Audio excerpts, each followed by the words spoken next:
Bien, Madame la rapporteure, mes chers collègues, notre commission est réunie ce matin pour procéder à l'examen de la proposition de loi qui vise au blocage des prix de l'énergie dans l'Hexagone et les Outre-mer, pour laquelle Madame Alma Dufour a été désignée rapporteure. Je rappelle que cette proposition de loi est inscrite en 3e position à l'ordre du jour de la séance publique du 28 novembre prochain dans le cadre de la journée réservée au groupe LFI-NFP. Notre commission, comme vous le savez, a pu déjà aborder une question essentielle qui est celle de l'accès à l'énergie, de la précarité énergétique aussi, avec 12 millions de nos concitoyens qui souffrent de précarité énergétique, qui peinent à se chauffer et à boucler leur fin de mois. Et hier, on a pu d'ailleurs l'aborder déjà avec la ministre Agnès Pannier-Runacher lors de son audition. Cette proposition de loi vise bien sûr à apporter sans plus attendre des garanties concrètes quant au niveau des prix de l'énergie, alors que de nombreux concitoyens peinent à payer leurs factures, comme je viens de le dire. Cette proposition de loi fait l'objet de 9 amendements, d'accord ? Mais seuls ceux qui ont un lien, comme d'habitude, avec l'objet des 3 articles ont été déclarés recevables au titre de l'article 45 de la Constitution. Je rappelle d'ailleurs qu'une note vous avait été adressée à ce sujet. Nous débutons donc par la discussion générale sur cette proposition de loi et je laisse la parole à notre rapporteure, Madame Dufour. Après quoi, vous le savez, comme d'habitude, nous avons 3 minutes maximum pour les oratrices et orateurs de groupe et 1 minute au moins pour vous-même, Madame la rapporteure, donc 4 minutes au total, en fait, par groupe. Et ensuite, nous aurons des orateurs individuels, s'ils le souhaitent, avec 1 minute, 1 minute. Donc la réponse est directement après. Voilà, j'invite maintenant la rapporteure pour la discussion générale. Merci à vous. Merci, Madame la Présidente. Merci, mes chers collègues. En propos liminaire, déjà, je tiens à remercier l'administration de la Commission des affaires économiques, à remercier Madame Ménoré qui est à mes côtés, car elle nous a permis de réaliser un très grand nombre d'auditions dans un temps record pour cette proposition de loi. Donc, je vais commencer par vous dire que cette proposition de loi ne vise pas à sortir du marché européen de l'électricité, que cette proposition de loi ne vise pas à arrêter les échanges d'électricité avec nos pays voisins, que cette proposition de loi ne tranche pas notre mix énergétique futur pour 2030 ou 2050, que cette proposition de loi ne veut pas ruiner EDF, que cette proposition de loi ne va pas provoquer le départ de Total Energy avec ses pompes à essence sous le bras. Maintenant que je vous ai dit un peu tout ce que cette proposition de loi ne fait pas, j'espère que nous allons pouvoir débattre en profondeur d'un sujet qui est technique mais qui est crucial pour le pouvoir d'achat des Français, pour la survie de nos entreprises et pour la transition écologique. Que propose concrètement donc notre PPL ?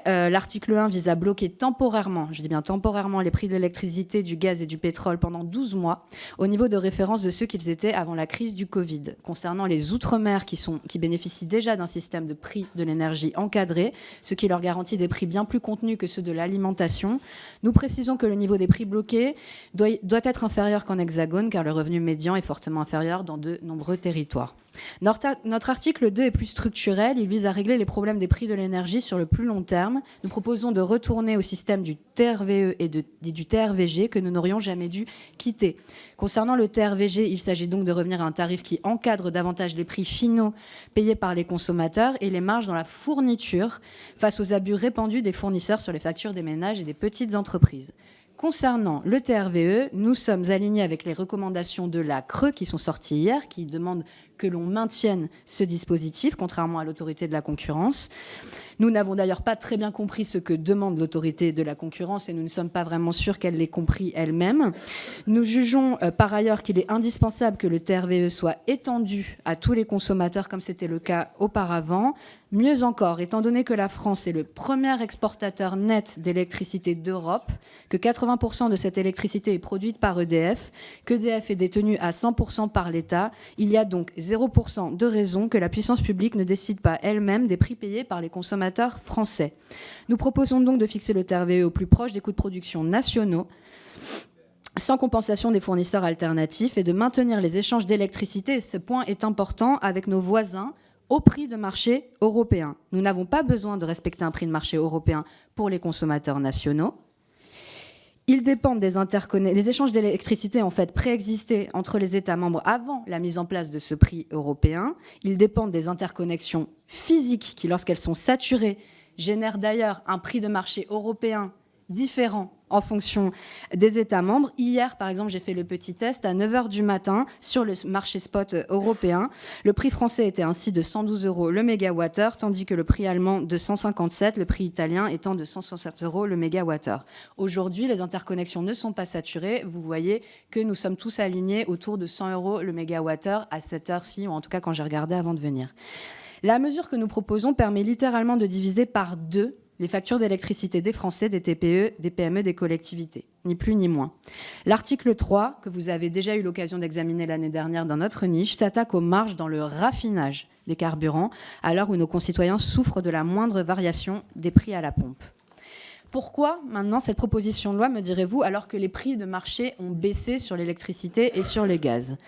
Parce qu'ils ne baissent pas pour les Français. Un Français sur 2 déclare avoir du mal à payer ses factures d'énergie. C'est devenu le principal problème de pouvoir d'achat en France.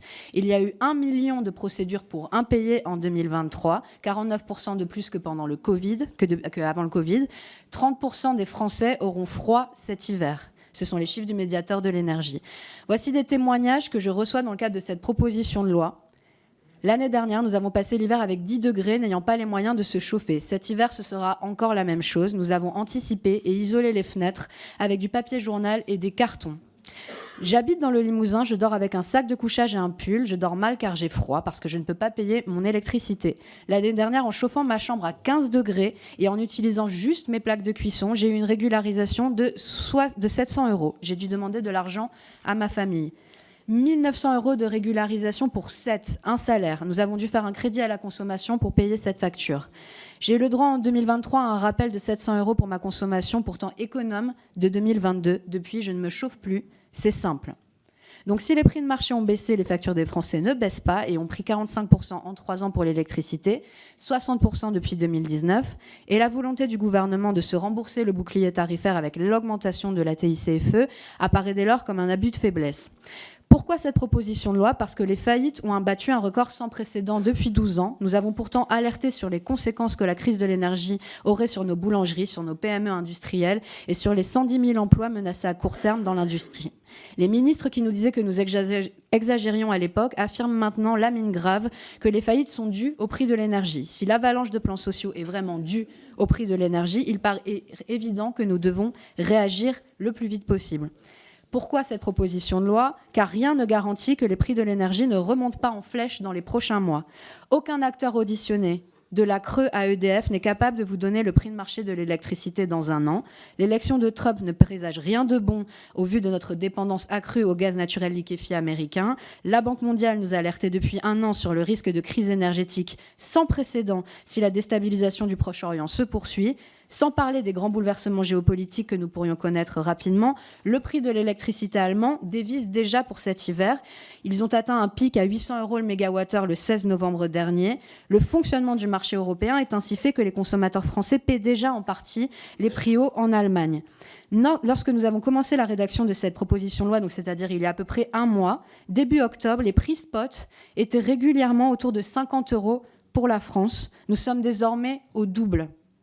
Les prix de l'énergie sont au cœur d'une compétition industrielle féroce avec les USA, la Chine, mais aussi nos voisins allemands. Lorsque les interconnexions sont saturées, il peut y avoir un écart du simple au double entre les prix français et les prix allemands. C'est donc un intérêt mathématique pour l'Allemagne de niveler ça avec un prix fixé au niveau européen. Les déclarations limpides du ministre de l'économie allemand Robert Habeck vous éclaireront. Son problème avec EDF, ce n'est pas tant le nucléaire, c'est qu'il est capable de proposer des prix en dessous des prix de marché. En attendant, l'Allemagne a envisagé un temps de subventionner l'électricité pour finalement se tourner vers une baisse de taxes. Alors que nous sommes en procédure de déficit budgétaire excessif, ce système nous prive du seul avantage compétitif dont dispose la France aujourd'hui au niveau européen. Nous ne proposons pas, encore une fois, d'arrêter d'exporter de l'électricité à nos voisins, mais bien de faire payer nos ménages et nos entreprises le coût de production français.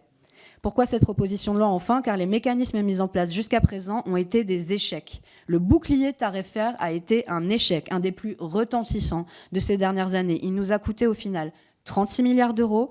Le secteur énergétique dans son entier a empoché 30 milliards de marge bénéficiaire nette répartie entre les acteurs du marché entre 2022 et 2023. C'est 37 milliards de plus que les coûts de production et des importations. Le secteur a réalisé donc 100% de marge nette. Ce sont les chiffres de la Cour des comptes. À l'heure où le gouvernement justifie des coupes budgétaires pour réduire les aides à la rénovation des logements ou les aides à l'achat de véhicules électriques, il est impensable de recommencer les mêmes erreurs. Or, rien n'est prévu concernant le gaz et le pétrole. Et concernant l'électricité, le mécanisme post-ARENH est insuffisant. Le niveau du TRVE ne sera plus réduit par le fait qu'il y ait l'ARENH quand il disparaîtra. Donc on aura un TRVE complètement indexé sur les prix de marché et le mécanisme de taxation de la rente d'EDF et de reversement universel est insuffisant. Au-delà de 120 € du mégawattheure sur les marchés, on s'éloigne de plus en plus du prix de production français.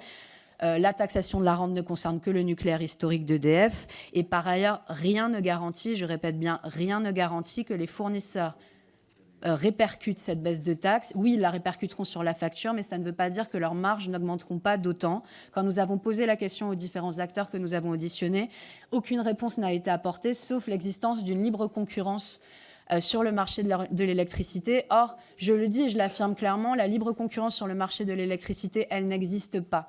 Cette libre concurrence n'a pas empêché les fournisseurs alternatifs de faire exploser les factures au milieu de la crise et de faire retourner 1 million de clients chez EDF.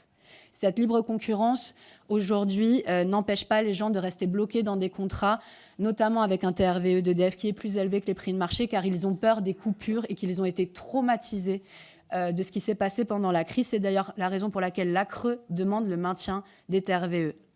Nous avons été une grande majorité de parlementaires à nous opposer à la hausse de la TICFE dans le budget de l'État. Nous savons qu'elle peut revenir dans le cadre du 49.3. Nous savons aussi, si nous sommes honnêtes, que ça ne suffira pas. Nous vous proposons donc de voter cette proposition de loi car il est absolument urgent de réagir. Je vous remercie. Merci beaucoup, Madame la rapporteure. Nous passons maintenant aux oratrices et orateurs de groupe. Pour le groupe Rassemblement national, Monsieur Alexandre Loubet. Merci, Madame la Présidente. Madame la rapporteure, chers collègues, les factures d'électricité des Français ont explosé de 44% en 2 ans et de plus de 137% depuis 2017, pénalisant à la fois les ménages, nos entreprises et nos collectivités. Chers collègues, cette explosion des factures énergétiques n'est pas une fatalité, c'est le résultat de mauvais choix politiques. Les factures explosent car le prix de l'électricité française, parmi les moins chers d'Europe à produire, est indexé sur le prix européen du gaz. Pour baisser massivement les factures d'électricité, nous devons donc sortir des règles absurdes du marché européen de l'énergie. Je précise sortir des règles absurdes, c'est-à-dire sortir des règles de fixation des prix de l'énergie et non sortir du marché lui-même. Malheureusement, plutôt que remettre en cause ces dogmes européistes, la Macronie a préféré dilapider plus de 70 milliards d'euros en 4 ans de chèques aux frais du contribuable. Nous aurions donc pu nous en passer. En octobre dernier, le Rassemblement national a justement proposé le rétablissement d'un prix français de l'électricité. J'ai même eu l'honneur de porter cette proposition de loi qui aurait permis d'aider concrètement nos compatriotes et de réindustrialiser le pays. Mais vous, députés du NFP, vous avez voté contre. Vous avez voté contre par sectarisme, contre car vous préférez défendre vos intérêts partisans plutôt que ceux des Français. Aujourd'hui, vous présentez une proposition de loi pour essayer de vous racheter. Et au nom de l'intérêt général, le Rassemblement national soutiendra une partie de ce texte, à l'exception du premier article. Nous voterons contre ce premier article, car plutôt qu'un blocage des prix de l'énergie qui serait arbitraire et déconnecté, comme vous le proposez, nous défendons, comme je l'ai dit, la baisse des factures énergétiques par le rétablissement de prix français pour l'électricité et le gaz, des prix qui correspondent aux réalités des coûts de production et d'approvisionnement en France, plutôt qu'aux règles absurdes du marché européen de l'énergie.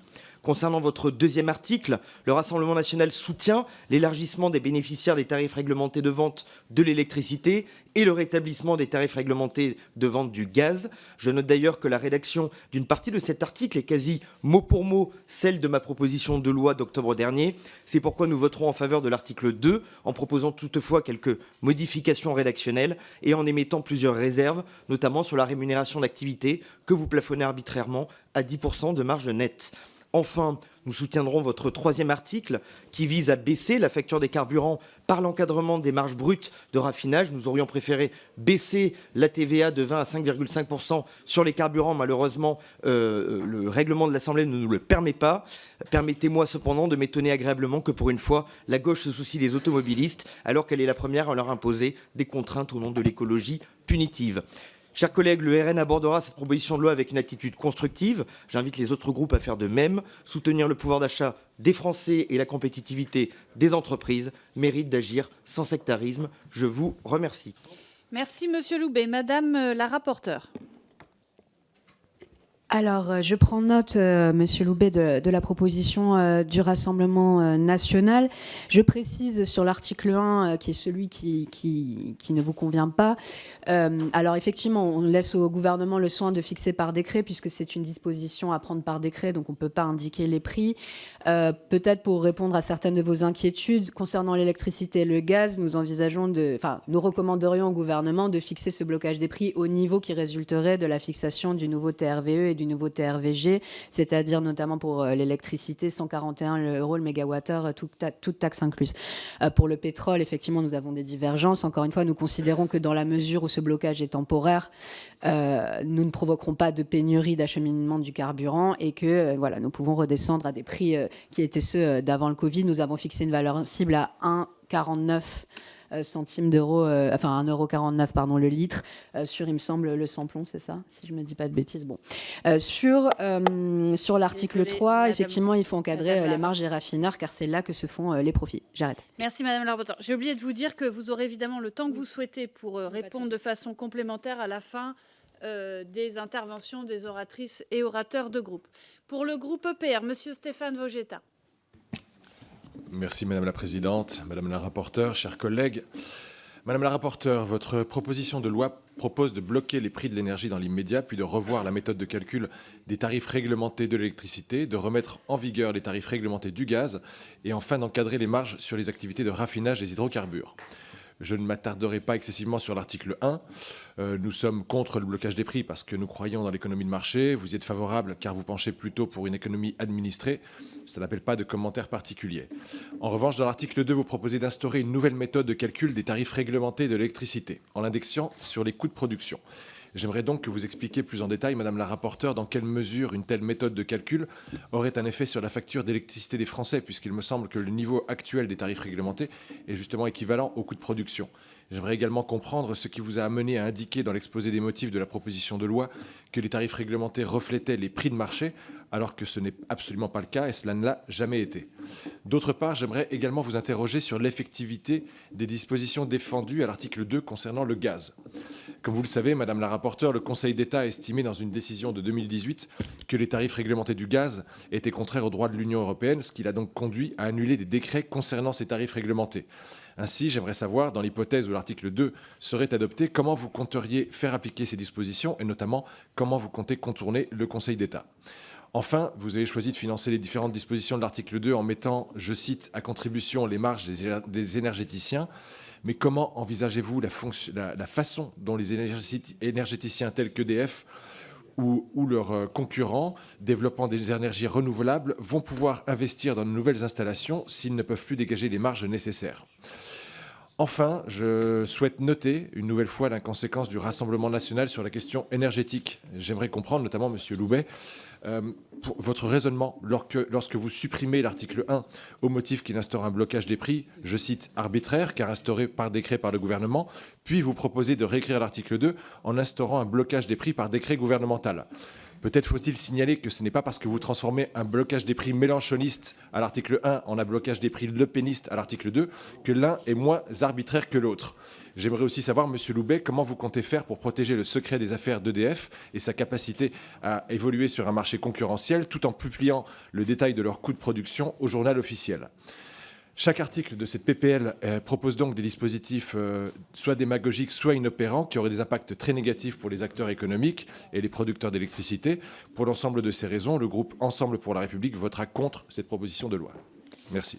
Je vous remercie, Monsieur Vogetta. Madame la rapporteure.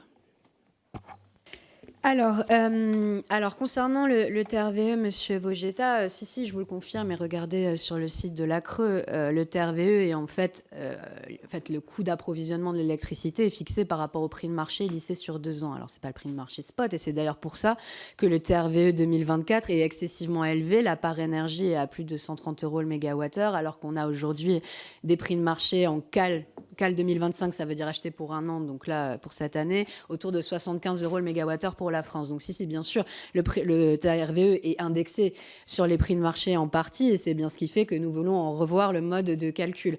Par contre, effectivement, il y avait une dimension AREN. Donc la part d'EDF a pris très bas, voire trop bas même par rapport au coût de production, qui venait diminuer artificiellement ce TRVE. Quand l'AREN sautera, le TRVE sera donc pleinement indexé sur les prix de marché sur les 2 ans précédents. Donc je vous le confirme, vous n'avez qu'à regarder le site de la CRE. Donc ce que nous proposons, c'est bien de revenir à un prix qui est calculé au coût de production nationaux moyens lissés sur un an, c'est-à-dire à peu près autour de 70 € le mégawattheure. Ce sont les coûts de production présents, nucléaire et non nucléaire, centrale hydroélectrique, centrale à gaz. Par contre, pas les coûts futurs pour lesquels nous laissons le Parlement avoir la main sur les investissements et sur la recapitalisation d'EDF. Merci. Merci, Madame la rapporteure. Et donc, vous pourrez, si vous le souhaitez, évidemment, apporter des compléments à la toute fin. Pour le groupe LFI, Monsieur Maxime Lenné. Merci Madame la Présidente. Madame la rapporteure, chers collègues, alors Madame la rapporteure, je partage évidemment votre constat alarmant. Je note que Monsieur Vogetta du groupe EPR n'a pas eu un mot pour ce constat alarmant, c'est-à-dire l'explosion des factures d'énergie ces dernières années, l'explosion de la précarité énergétique évidemment qui s'ensuit pour les ménages, les difficultés croissantes pour les collectivités, on l'a vu avec des fermetures de services publics locaux, et la fragilisation des entreprises qui explique en bonne partie la multiplication des faillites. Il nous faut donc à la fois des mesures structurelles et des mesures d'urgence.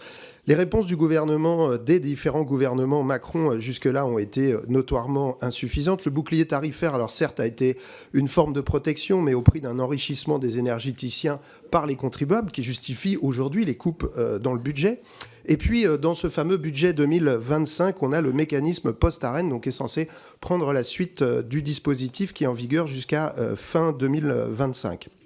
Et un dispositif qui ne règle aucun problème, c'est ce que j'ai montré dans mon rapport. Alors on nous promet des prix raisonnables et une prévisibilité. En vérité, nous n'aurons ni l'un ni l'autre puisqu'on a une exposition quasi complète au marché. EDF vendrait toute son électricité sur le marché, les fournisseurs iraient y acheter toute leur électricité. Or, RTE nous dit que 75% du temps sur ce marché européen d'électricité, eh bien, le prix de l'électricité restera fixé sur celui du gaz particulièrement volatile. Dans ce dispositif, l'État taxerait les surprofits nucléaires d'EDF pour appliquer une minoration. Problème, on ne sait rien de cette minoration qui sera appliquée sur des factures elles-mêmes assises sur le marché, comme je l'ai dit. Donc on voit bien qu'on n'a aucune prévisibilité. Les seuils de taxation qui sont prévus des superprofits nucléaires d'EDF s'appuient sur les coûts de production, sur la dette de l'opérateur historique, 55 milliards, et sur l'investissement dans le nouveau nucléaire. 70 milliards, mais encore, on n'est pas très sûr. On n'a pas de chiffre précis sur les chantiers. On ne sait rien des frais financiers. Or, RTE, là aussi, nous alerte que ces frais financiers, ça peut multiplier par 2 ou 3 le prix d'électricité finale. Donc, on voit qu'on aura nécessairement une augmentation des factures en 2026 si ce dispositif est mis en place. Les économistes nous disent plus 10% sur les ménages, peut-être plus 40% sur les entreprises et en particulier les énergo-intensives. Et d'ailleurs, les services et les cabinets ministériels ont refusé de nous donner des simulations. Donc cet article a été largement battu. J'espère qu'il ne reviendra pas par la fenêtre. Il nous faut des mesures structurelles. Il y en a dans cette proposition de loi sur les TRVE basés sur les coûts du système électrique français, le retour des TRVG et des mesures d'urgence puisqu'il faut faire face, vous l'avez rappelé, 30% des Français vont avoir froid cet hiver, c'est intolérable. Donc il nous faut le blocage des prix de l'énergie sur 12 mois et l'encadrement des marges de raffineurs. Ces mesures sont plébiscitées par 85% des Français et par tous les électorats. Évidemment, ce texte est perfectible et donc j'invite les groupes qui peut-être hésitent un peu à travailler avec nous des amendements pour la séance et en attendant à voter ce texte aujourd'hui. Merci. Merci, Monsieur Lenné. Madame la rapporteure. Non, je n'ai pas grand-chose à rajouter. Nous partageons évidemment le fond. Merci d'avoir rappelé le contexte parce que ce que je veux vraiment éviter dans cette discussion, c'est que par la technicité des sujets, notamment sur le marché de l'électricité, très concrètement, qu'on oublie et qu'on en perde progressivement de vue le contexte que je vous ai décrit tant socialement qu'économiquement que géopolitiquement n'est pas bon du tout. Tous les signaux sont au rouge et tâchons de garder ça en tête tout au long de la discussion. Merci. Je vous remercie. Pour le groupe socialiste, Madame Marie-Noëlle Battistel. Merci Madame la Présidente, Madame la rapporteure, chers collègues. Depuis 3 ans, les groupes de gauche et écologistes portent ensemble l'urgence d'une maîtrise des prix de l'énergie afin de protéger nos consommateurs, particuliers et entreprises, voire collectivités, frappées par la forte inflation sur les produits énergétiques induite par la relance des économies post-Covid et la guerre en Ukraine. Notre groupe avait d'ailleurs notamment obtenu en loi de finances rectificative 2022 la création d'un chèque énergie bois. Nous avons également dans notre loi sécurisant le caractère 100% public d'EDF étendu les tarifs réglementés de vente de l'électricité à l'ensemble des TPE, notamment celles artisanales et agricoles, jusqu'alors exclues pour des raisons de puissance installée. Une extension évidemment justifiée, proportionnée, soutenable financièrement et conforme à la réglementation européenne. Et c'est là, Madame la rapporteure, où nous divergeons dans la poursuite de cet objectif commun de maîtrise des prix. Là où dans votre article 1er, vous renvoyez à un décret la fixation d'un prix plafond, nous avions proposé dans la loi Urgence, pouvoir d'achat, une TICPE flottante qui aurait eu le mérite de réguler les prix tout en mettant en balance les enjeux liés à la transition écologique et à la prévisibilité des recettes fiscales. Même impact pour le consommateur final, mais mécanique très différente. C'est d'autant plus important que certaines de ces ressources fiscales sont fléchées sur le financement de la péréquation tarifaire ou du soutien aux ZNI, notamment dans nos outre-mer. De la même façon, votre article 2, qui prévoit une refonte des TRVE et un retour au TRV gaz, aura pour effet mécanique, à terme, une disparition des fournisseurs alternatifs qui, à ce jour, jouent un rôle majeur dans le développement des ENR aux côtés de EDF. On peut penser au parc éolien en mer que doit opérer le spécialiste espagnol Iberdrola. D'autre part, en ne compensant pas, et là c'est un sujet important, les pertes de recettes liées aux tarifs à EDF, notamment, on risque de fragiliser notre opérateur national alors qu'il doit faire face à un mur d'investissement. On sait ici l'impact de 8 milliards d'euros qu'a eu le relèvement du plafond de l'Arenh sur les comptes d'EDF, par exemple. Quant aux tarifs sur le gaz, nous devons accélérer la sortie des énergies fossiles et donc conserver un signal prix, tout en évidemment accompagnant les ménages les plus précaires. Nous regrettons d'ailleurs que ce texte ne comporte pas de mesures spécifiques de soutien aux ménages modestes, alors que les mesures de blocage général profitent d'abord aux gros consommateurs que sont les ménages les plus aisés. Donc à ce stade, en conclusion, si nous partageons l'objectif, nous ne pouvons adhérer aux solutions que vous proposez et nous ne voterons pas ce texte. Merci. Merci Madame Battistel. Madame la rapporteure. Alors, je vais essayer d'être très rapide. Donc déjà, oui, on a voté d'ailleurs et on a beaucoup encouragé la loi EDF que M. Brun a portée, mais elle bloque au niveau des TRVE actuels, c'est-à-dire des TRVE indexés sur le prix de marché. Et quand l'Arenh disparaîtra, on revient sur la question des TRVE qui sont trop élevés. Sur les ENR, nous ne touchons évidemment pas au mécanisme des CFD, c'est-à-dire de la rémunération pour la production d'ENR et des mécanismes plancher-plafond. Hein. Donc on ne touche pas à la production de toute manière dans cette proposition de loi. Et concernant EDF, le blocage des prix au niveau de production inclut évidemment la rémunération normale des coûts de production et une marge d'investissement. Concernant le carénage et les nouveaux EPR, et notamment les nouveaux EPR, comme nous l'avons dit, et d'ailleurs ça a été porté par Madame Louwagie, les Républicains, lors du PLF, nous préférons que ça reste à la main du Parlement via des crédits supplémentaires. Tout comme d'ailleurs, nous estimons qu'aujourd'hui, EDF étant détenue à 100% par l'État, elle ne doit plus se comporter de manière opaque, et ça c'est pour Monsieur Vogetta. Nous ne considérons pas qu'on puisse parler de secret des affaires pour une entreprise qui a été rachetée pour 12 milliards d'euros il y a 2 ans. Merci. Merci. Pour le groupe des Républicains, Monsieur Jean-Pierre Vigier. Oui, merci Madame la Présidente. Madame la rapporteure, chers collègues, la précarité énergétique est une réalité alarmante pour nos concitoyens. En 2023, 12 millions de Français y faisaient face, et une situation encore plus critique dans les territoires d'outre-mer. Face à ces défis, cette proposition de loi soulève des enjeux majeurs, mais apporte des réponses inadaptées et souvent inapplicables. Le problème des prix de l'énergie réside avant tout dans des taxes trop élevées et un manque de souveraineté énergétique. Depuis 2012, ces taxes ont lourdement pesé sur les ménages, et bloquer artificiellement les prix serait coûteux, juridiquement fragile et risquerait de créer des pénuries. Au contraire, nous devons nous atteler à résoudre les causes structurelles de la précarité énergétique. Étendre les tarifs réglementés à tous les consommateurs, comme proposé, est irréaliste. Cela nuirait à la compétitivité des fournisseurs, alors que la France est redevenue, en 2024, le premier exportateur d'électricité en Europe. Par ailleurs, nous ne croyons pas à une économie administrée où la loi fixe ce qu'est une bonne marge pour les entreprises. Encadrer les marges des entreprises comme EDF mettrait en péril les 25 milliards d'euros d'investissement annuels nécessaires pour l'électrification et le nucléaire. Enfin, le blocage des marges dans le raffinage risquerait d'aggraver les coûts et de perturber l'économie. Notre groupe, la droite républicaine, a toujours défendu des solutions pragmatiques pour nos concitoyens et notre souveraineté énergétique. Réduire les taxes sur l'énergie avec une modulation de la fiscalité en fonction des prix de marché. Renforcer notre souveraineté énergétique en consolidant le nucléaire, très important. Garantir la stabilité des prix sur le nouveau marché européen. En ce sens, nous avons obtenu du Premier ministre une clause de rendez-vous en début d'année prochaine pour paramétrer l'évolution de la taxe en fonction du marché de l'énergie, afin de garantir à nos compatriotes que l'année prochaine, les prix baisseront. C'est une approche réaliste qui protège les consommateurs sans déstabiliser le secteur énergétique. Pour toutes ces raisons, nous voterons contre cette proposition de loi. Je vous remercie. Merci, Monsieur Vigier. Madame la rapporteure. Non, je vais répondre. Alors, sur l'électricité, ce que vous dites est faux. C'est-à-dire qu'aujourd'hui, la part de taxe, ça représente 30%. Effectivement, on peut débattre du fait de... Oui, mais monsieur, ce que je viens de vous dire, c'est qu'aujourd'hui, la part la plus importante, c'est le prix de marché, 140 € le mégawattheure sur l'ensemble du TRVE.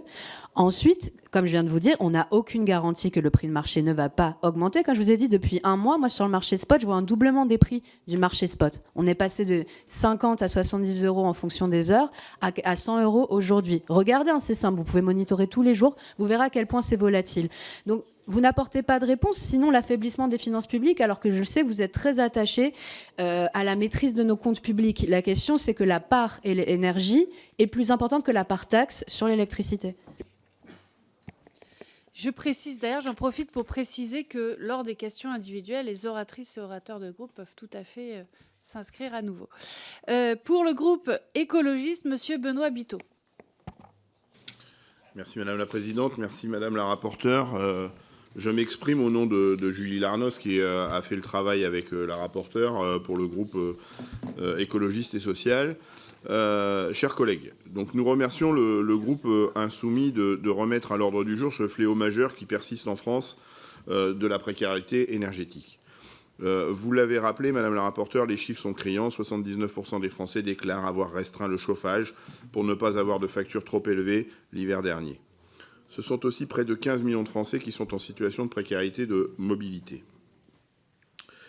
Cette situation est d'autant plus indigne qu'elle a des conséquences sur la santé et qu'elle est négligée par les pouvoirs publics. En effet, malgré les prix de l'énergie encore élevés et qui risquent d'être encore de s'intensifier, on assiste à un désengagement total du gouvernement. Deux exemples parlants, la remise en cause de l'automaticité du chèque énergie qui va conduire à une explosion de non-recours et donc de la précarité, ou encore des aides à la rénovation rabotées de 2,5 milliards d'euros en une seule année. A fortiori, pendant que de nombreux Français ont des difficultés d'accès à l'énergie, encore beaucoup trop d'énergie, notamment fossile, est consommée. Certes, d'un côté, à cause d'une absence de politique structurante en matière d'efficacité, mais aussi par des consommations disproportionnées chez les plus aisés. Cette situation est d'autant plus un symptôme des inégalités sociales que l'une des causes du réchauffement climatique. La lutte contre la précarité énergétique est ainsi un sujet sociétal et environnemental à part entière. Ainsi, si nous partageons pleinement l'objectif de votre PPL pour permettre à tous un accès à l'énergie de base, nous considérons qu'en l'état, elle omet l'enjeu de la justice sociale et climatique.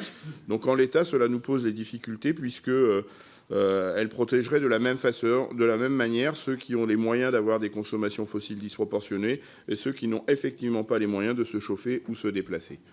Nous craignons qu'une telle mesure s'apparente au bouclier tarifaire indifférencié mis en place dans l'urgence en 2022 par le gouvernement et que nous avions à l'époque déjà dénoncé.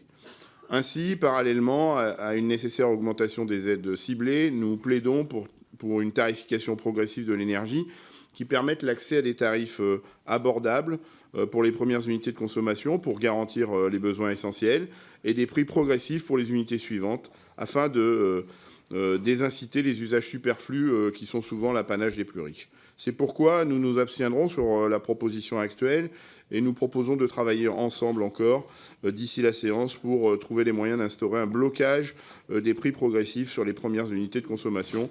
Cela nous semble plus juste et plus durable, incitant à des comportements plus sobres. Merci de votre attention. Merci, Monsieur Bittot. Madame la rapporteure.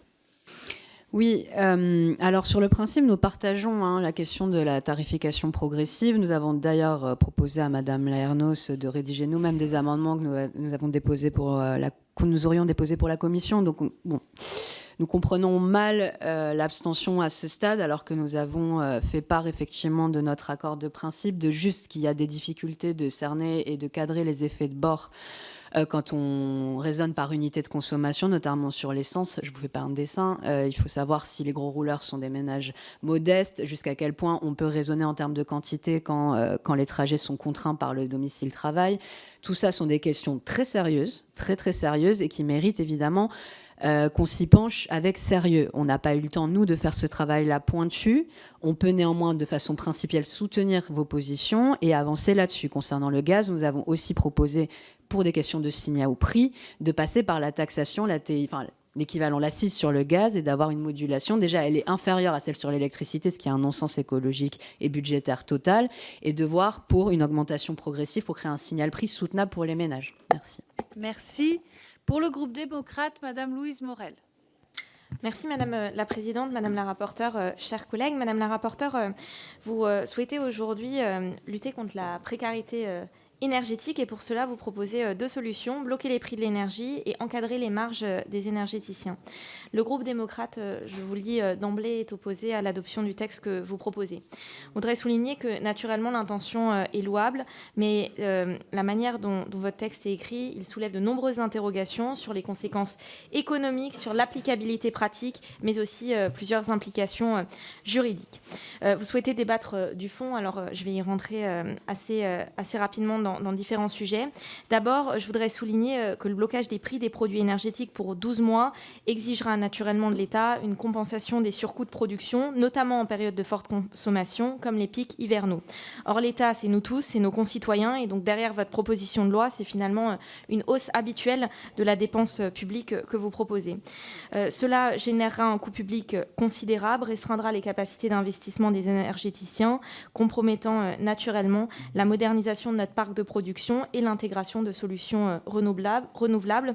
Aussi, je vous demande quelles mesures précises envisagez-vous pour éviter que cette intervention ne se traduise par un désinvestissement dans la production d'énergie décarbonée.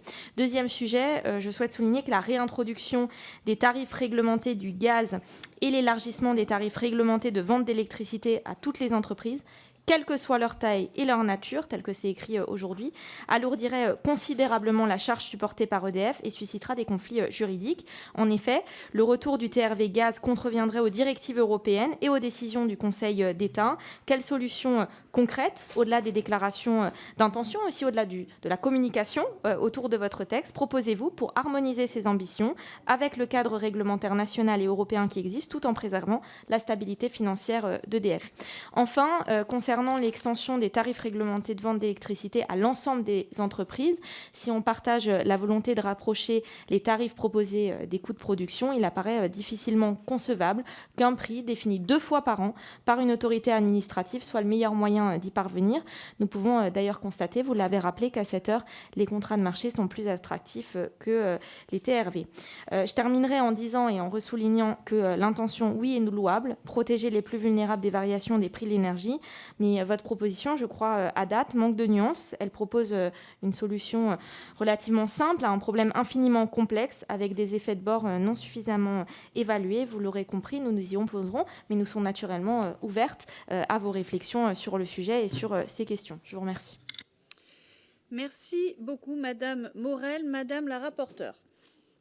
Alors, donc, comme je l'ai dit sur la production, mais du coup, je vais le répéter, le blocage au niveau des prix de production inclut une marge raisonnable telle que définie par la CRE, ce qui est déjà existantes dans le calcul du TRVE. Donc, il n'y a pas de perte pour EDF. Je répète, et je l'avais dit en introduction, il n'y a pas de perte pour EDF.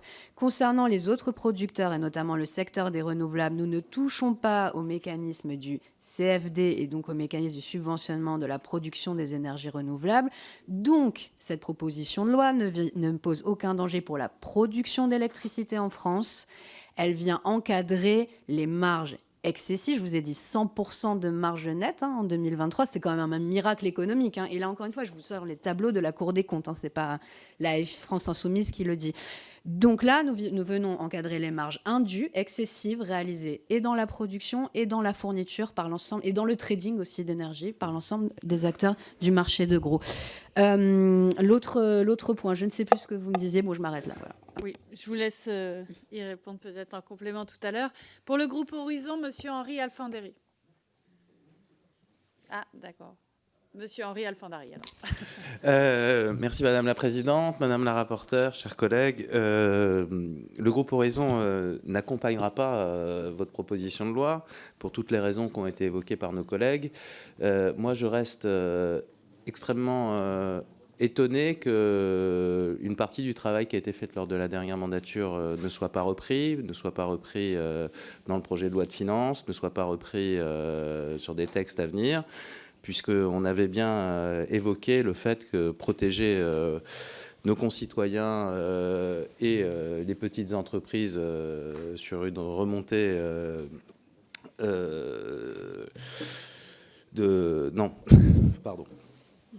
sur une remontée des postes de transformation, enfin de passer le tarif réglementé à 256 kVE, ce qui aurait été une solution pour protéger le plus grand nombre. Bien entendu, aussi sur les prix du nucléaire et du successeur post-Arendt, d'avoir un encadrement du prix, dont les prix soient clairement écrits à l'intérieur de la loi, indépendamment du cadre de la négociation. Peut-être que ce n'est pas le bon tarif qui était mis, mais il aurait fallu inscrire ce tarif. Et d'une manière générale, si on veut protéger nos concitoyens des aléas du marché, la meilleure des choses, c'est de produire et c'est d'avoir une énergie en abondance, ce qui ne veut pas dire qu'il faut la gâcher en termes de consommation, mais il faut bien supprimer les 2/3 d'énergie fossile qu'on a dans notre mix, qui sont 2/3 d'énergie d'importation, et plus on se couvrira des importations, et mieux on garantira un prix à nos concitoyens. Donc moi, ce que je vois, c'est que ces questions-là sont absentes de votre proposition de loi. On peut saluer l'envie d'arriver à un coût qui est plus proche des coûts de production pour nos concitoyens et les entreprises, dans un contexte de compétitivité internationale sur les tarifs de l'énergie extrêmement tendus. Mais je ne crois pas que ce que vous proposez y réponde, donc le groupe Horizon s'y opposera. Merci, Monsieur Alfandari. Madame la rapporteure. Oui, effectivement. Je rappelle quand même que faire payer l'électricité au coût de production, c'était une promesse du président de la République, une des nombreuses qui ne tiendra pas sur ce sujet-là et sur d'autres. Vous me posez la question de baisser la consommation. Excusez-moi, Monsieur Alfandari. Je suis entièrement d'accord avec vous. D'ailleurs, c'est pas si cette PPL, c'est une niche, mais dans le budget de l'État, nous nous sommes battus pour le rétablissement des crédits à la rénovation énergétique et à l'électrification du parc des véhicules. C'est bien parce que nous avons l'ambition de réduire notre dépendance aux énergies fossiles, au gaz et au pétrole. Néanmoins, c'est le gouvernement actuel qui est en train de baisser ses crédits et de façon assez substantielle. Nous n'avons pas de solution. On nous oppose l'austérité budgétaire. Nous vous proposons une solution qui arrête de jeter de l'argent dans les fenêtres mal isolées. Parce qu'encore une fois, moi, je veux bien qu'on continue de discuter. Il y a un rapport de la Cour des comptes qui est définitif sur ce sujet. Le système mis en place n'a pas fonctionné, nous a coûté excessivement cher et il faut proposer autre chose. J'entends beaucoup de critiques, mais c'est vrai, peu de propositions alternatives sur les systèmes qu'on pourrait mettre en place. Et comme nous avons dit, on aura l'occasion d'y revenir, l'article 4 du projet de loi de finances est insuffisant. Et c'est de la part des aveux aussi des consommateurs d'énergie industrielle. Nous avons auditionné le CLE, nous avons auditionné des fédérations de PME industrielles. Ils sont tous d'accord pour le fait de revenir à un TRVE au coût de production au plus proche, avec une marge d'investissement normale pour EDF. Merci, Madame la rapporteure. Pour le groupe GDR, Madame Emeline Kabidi. Merci Madame la Présidente, Madame la rapporteure, mes chers collègues. La mesure de blocage des prix de l'énergie figurait au programme commun du nouveau Front populaire et débattre de ce texte aujourd'hui a au moins le mérite de démontrer, si ce n'est la faisabilité du programme, au moins qu'il existe bien des solutions réelles à l'envolée des prix de l'énergie, pour un peu qu'il existe en ce sens une volonté politique. Cette volonté politique du NFP, que je salue aujourd'hui, et je tiens à saluer également la démarche des auteurs de cette proposition de loi qui ont intégré dès la conception du texte les spécificités outre-mer. On a beaucoup parlé du réflexe outre-mer, notamment sous l'ancienne législature. On n'en a que très rarement vu la démonstration. Pour une fois, je pense que ça méritait d'être souligné. Sur le fond, sans grande surprise, le groupe GDR est favorable aux mesures qui sont proposées. Jusqu'ici, face au caractère volatile et fluctuant du marché de l'énergie, l'État avait mis en place, et depuis l'automne 2021, toute une série de dispositifs de soutien aux acteurs du marché de l'énergie. Au final, ça aura coûté 85 milliards d'euros aux Français, dont 30 milliards directement perçus par les acteurs du marché sous forme de marge bénéficiaire nette. Et au 1er février 2024, le coût de l'électricité a augmenté de 8,6%. Donc on est bien obligé de constater que les mesures jusqu'ici adoptées par les gouvernements successifs n'ont pas permis de protéger les Français face à l'envolée des prix de l'énergie. Il fallait donc trouver d'autres solutions. Celles que vous nous proposez sont certes perfectibles, qu'il s'agisse du blocage des prix ou des tarifs réglementés de l'électricité, ou encore le mécanisme d'encadrement des marges brutes de raffinage. On pourrait bien évidemment améliorer ces dispositifs et en discuter, mais globalement, nous souscrivons à l'ensemble des mesures que vous proposez. Un petit mot pour terminer peut-être sur les Outre-mer, le blocage des prix, l'encadrement des marges, nous le connaissons déjà. Je prends l'exemple de La Réunion, où par exemple le prix des carburants est fixé par arrêté préfectoral, où le prix de la bouteille de gaz est fixé et encadré par la région Réunion. Et ce sont des mesures qui ont porté leurs fruits. Toutefois, ça ne peut pas suffire. Le blocage des prix, l'encadrement des marges, ça ne peut pas être une solution pérenne. Ça marche bien sur un temps déterminé.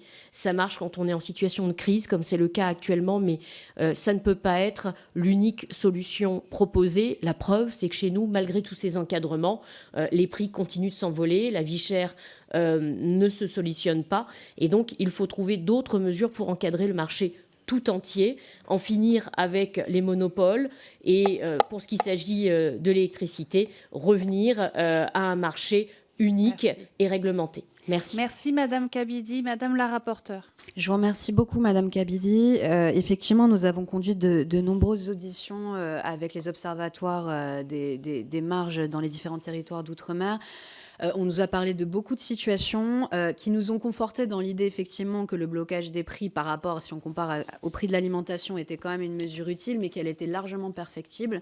Notamment, nous avons pu étudier les marges qu'on peut considérer un peu trop généreuses de la SARA, la raffinerie martiniquaise, et nous appelons le gouvernement à revoir ces marges, et comme d'ailleurs le rapport de l'IGF le recommande aussi, c'est-à-dire qu'il s'avère que par moment, les prix dans l'Hexagone peuvent être plus bas que ceux que des prix dans l'outre-mer, et nous ne nous satisfaisons pas de cette situation. Voilà. Merci. Pour le groupe UDR, Monsieur Alexandre Allégret-Pilot. Merci Madame la Présidente. Madame le rapporteur, merci pour votre analyse, votre proposition. Quelques éléments rapides. On partage naturellement l'objectif, permettre aux Français d'avoir de l'électricité à bas coût, assurer notre indépendance énergétique. Pour autant, il y a plusieurs éléments qui appellent notre attention. Premièrement, le mode de fixation historique d'un prix, le mode de fixation d'un prix au regard de son historique pose un problème, à mon avis, au regard de la prise en compte de l'évolution actuelle et future du coût. Par ailleurs, grosso modo, les mécanismes d'administration de prix ont montré quand même, vous l'avez souligné vous-même, leur déconnexion avec la réalité et le risque d'effet de bord associé. L'enjeu a pu être soulevé aussi par d'autres collègues, celui de la taxation, avec la piste par exemple d'une TICPE flottante, nous semble intéressante. Certes, ce n'est pas l'essentiel du prix, et heureusement. Il nous semble que ce n'est pas tant à la loi de fixer les marges, mais plutôt au marché. Ce marché nécessite donc de travailler sur les capacités d'une part, et d'autre part sur les modalités de fixation de prix qui doivent être la rencontre réelle entre l'offre et la demande. Ici, on a donc, comme ont pu le souligner nos collègues du RN, un enjeu de modalité de fixation de prix au regard d'un marché européen. Donc le problème, c'est plutôt comment le prix actuellement est fixé sur le marché européen, et vous-même l'avez souligné très justement. Et puis, surtout, ça n'a peut-être pas été beaucoup mis en valeur, l'enjeu d'une création, d'une multiplication d'intermédiaires sur les marchés de l'électricité, d'intermédiaires totalement artificiels qui sont, comme le disent certains experts, des producteurs de factures, notamment au regard de certains fournisseurs dits alternatifs, et qui ont, eux, concentré l'essentiel des augmentations de marge que vous avez pu identifier, et qui ont été imposées par une doctrine bruxelloise concurrentielle sur un marché qui, comme vous l'avez pu le souligner également, est largement monopolistique en son essence. Donc nous, on a un problème dans cette logique qui consiste à bloquer des prix plutôt qu'à se dire comment on fait pour s'assurer qu'on a vraiment des capacités de production et un marché qui transmet justement le coût, à travers un prix de marché à son consommateur final. Je vous remercie.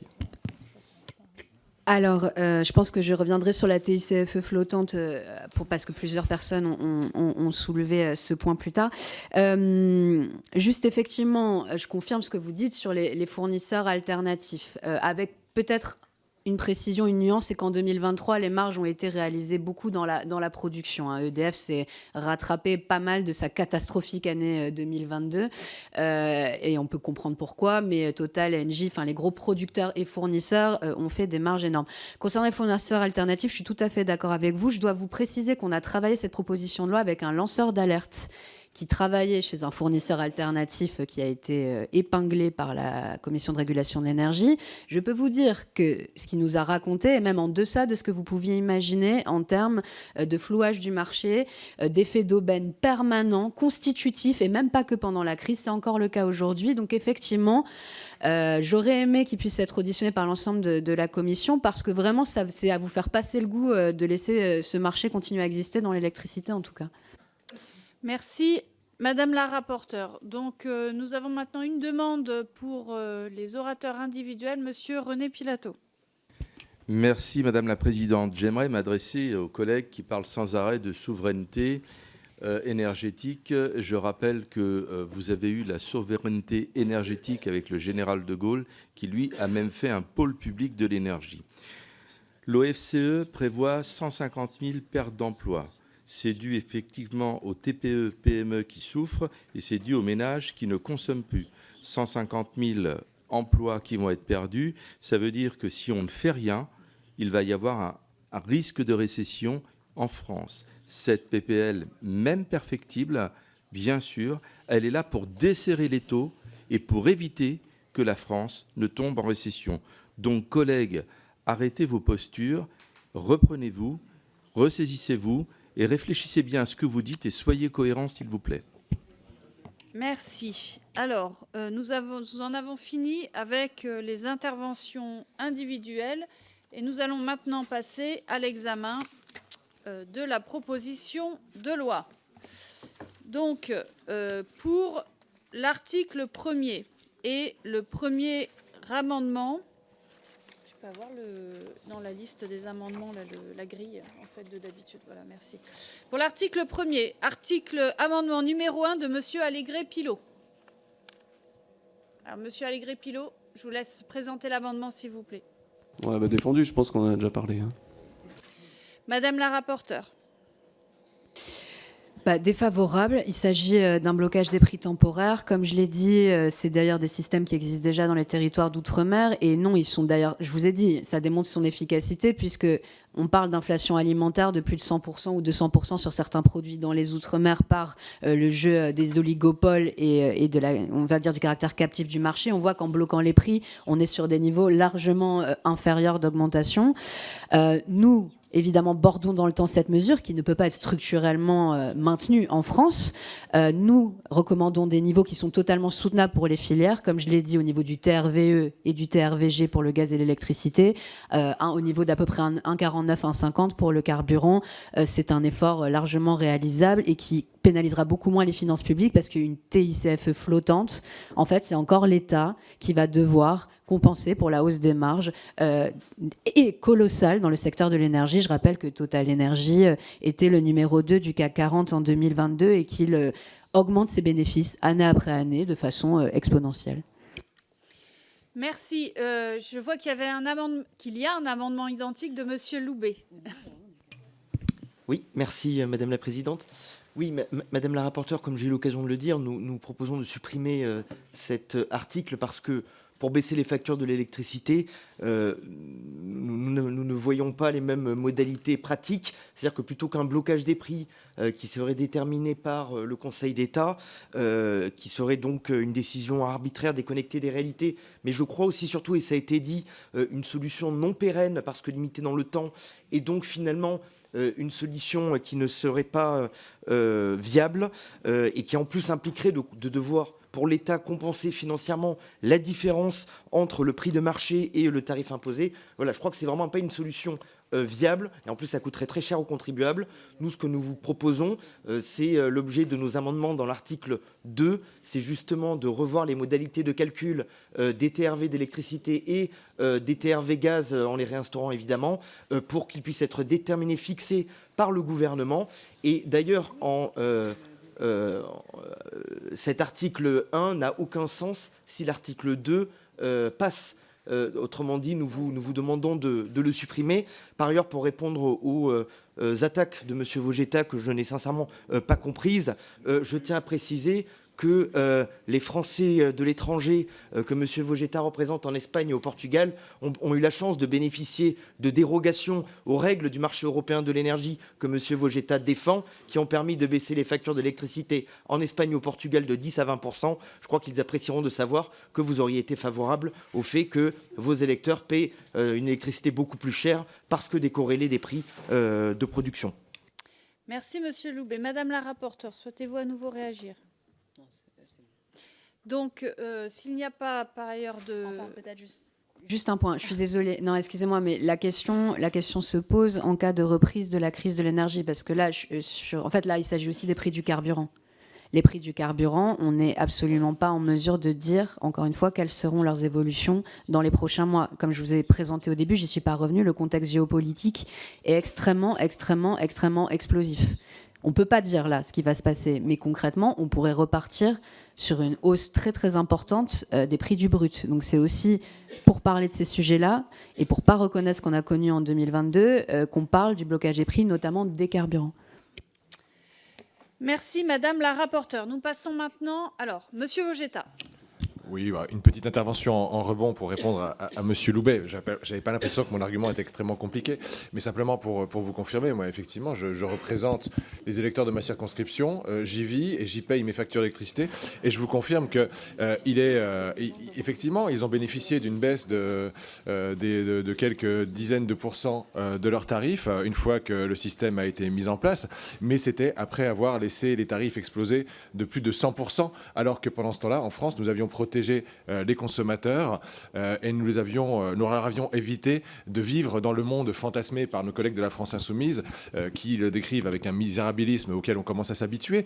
Mais malgré cela, je peux vous dire que dans le système espagnol de sortie temporaire du marché européen, tout n'était pas parfait et tout n'a pas fonctionné aussi bien qu'en France. Merci Monsieur Vogetta. Monsieur Loubet. Oui, merci Madame la Présidente. En rebond à l'intervention de Monsieur Vogetta, pardon, quel misérabilisme quand on voit que plus de la moitié des Français renoncent ou ont déjà renoncé à se chauffer en France. Et par ailleurs, j'ajoute que les prix depuis 2017, depuis que le président de la République que vous soutenez est au pouvoir, de l'électricité ont explosé de 137%, monsieur le député, 137%. Alors, vous vivez en Espagne, vous vivez au Portugal, très bien.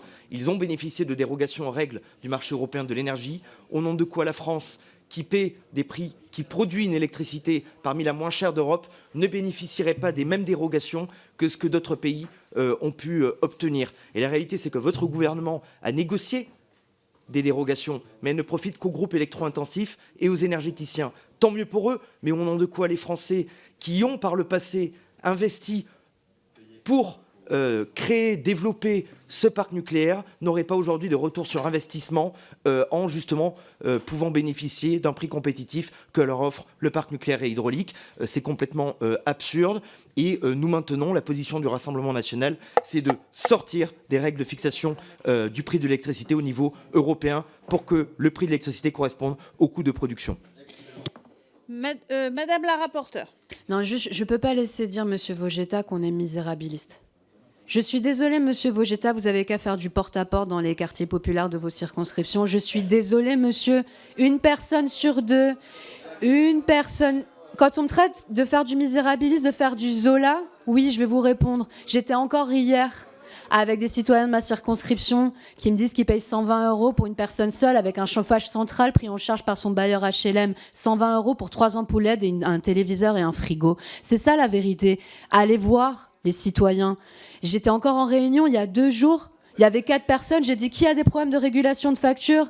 Sur 4 personnes, il y en avait une qui avait 400 € de régulation de facture pour un salaire à 1 500 €. Quand on est à 10 € près, le 15 du mois, bien sûr, c'est pas du misérabilisme. Vous avez un sérieux problème de déconnexion avec la réalité que vivent les Françaises et les Français. Je suis désolée. Non, mais c'est vrai. Bien, nous allons, s'il vous plaît, reprendre le cours de notre examen de proposition de loi. Je vous propose de passer à l'examen et au vote sur ces 2 amendements, numéro 1 et numéro 2, identiques de M. Allégret-Pilot et M. Loubet. Qui est pour ? Qui est contre ? Il est donc rejeté. Nous passons maintenant à l'amendement numéro 11 de Madame Dufour. Madame la rapporteure. Très brièvement, c'est un amendement qui, pour rejoindre Madame Kabidi, c'est un amendement qui permet de s'assurer que le gouvernement fixerait les prix bloqués à un niveau inférieur à ceux de l'Hexagone pour les territoires d'outre-mer, car il faut absolument prendre en compte les différences de niveau de revenus médians dans les territoires d'outre-mer. Je vous remercie. Y a-t-il des interventions individuelles ? Dans ce cas, nous procédons au vote sur cet article numéro 11 de Madame Dufour. Qui est pour ? Qui est contre ? Ouh là là. On va le refaire pour être... on va devoir compter. Qui est pour ?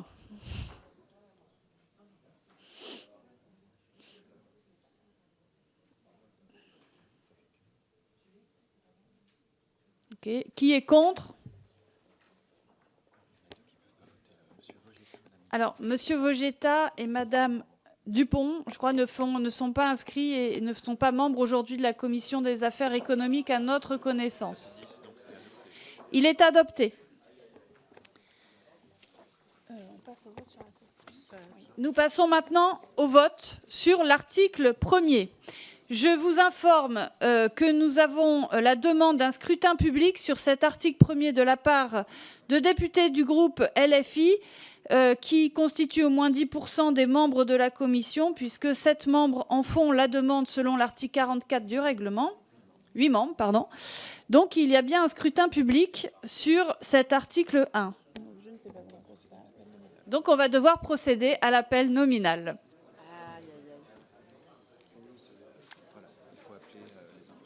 Je dis oui, je dis non. Donc, je vais faire l'appel nominal et à chaque fois, vous êtes invité à dire pour ou contre ou abstention. C'est ça ? D'accord. Monsieur Xavier Albertini. Contre. Monsieur Laurent Alexandre. Pour. Pour. Monsieur Henri Alfandéry. Dari, pardon. Contre. Monsieur Alexandre Allégret-Pilot. Contre. Monsieur Charles Aloncle. Contre. Monsieur Maxime Amblard. Contre. Madame Ségolène Amiot. Pour. Pour. Monsieur Christophe Barthès. N'est pas là. Madame Delphine Bateau. Pour, avec une explication de vote personnelle que je n'ai pas le temps de faire. D'accord. Merci, Madame Bateau. Pour. Madame Marie-Noël Battistel. N'est pas là. Monsieur Karim Benbrahim, non. Monsieur Thierry Benoît, non. Monsieur Benoît Biteau. Pour. Monsieur Philippe Bollot. Contre. Monsieur Éric Botorel. Contre, oui. Monsieur, il est, non, Eric est là, oui, il est là. Monsieur Jean-Luc Bourgeot n'est pas là. Monsieur Stéphane Buchou. Je ne l'ai pas vu. Non, il n'est pas là. Madame Françoise Buffet. Contre. Monsieur Pierre Cazeneuve n'est pas là. Monsieur Romain Daubier n'est pas là. Monsieur Julien Duy n'est pas là. Madame Alma Dufour. Pour. Monsieur Iñaki Chaniz n'est pas là. Monsieur Frédéric Falcon est là, je crois. Non. Non. Monsieur Charles Fournier. Pour. Monsieur Julien Gabaron. Contre. Monsieur Antoine Gauliot. Contre. Madame Géraldine Grangier. Contre. Madame Olivia Grégoire. Contre. Madame Zaya Abdan. Pour. Monsieur Harold Huvart. Contre. Monsieur Jérémy Jordanov n'est pas là. Madame Emeline Kabidi. Pour. Monsieur Maxime Lenné. Pour. Monsieur Thomas Lam. Je ne l'ai pas eu. Madame Hélène Laporte n'est pas là. Madame Laure Lavalette n'est pas là. Ah si, pardon, excusez-moi, Madame Lavalette, je suis désolée. Ben, bien sûr. Alors. Contre, j'imagine. Voilà. Madame Anaïg Lemeur. Contre. Madame Nicole Lepé. Je crois que je ne l'ai pas vue. Voilà. Madame Marie Lebec. Contre. Monsieur Robert Le Bourgeois. Contre. Monsieur Pascal Legrand. Je ne l'ai pas vu. C'est ça? Non. Absent. Monsieur Guillaume Lepers. Non, n'est pas là. Monsieur Hervé Delepinot. Contre.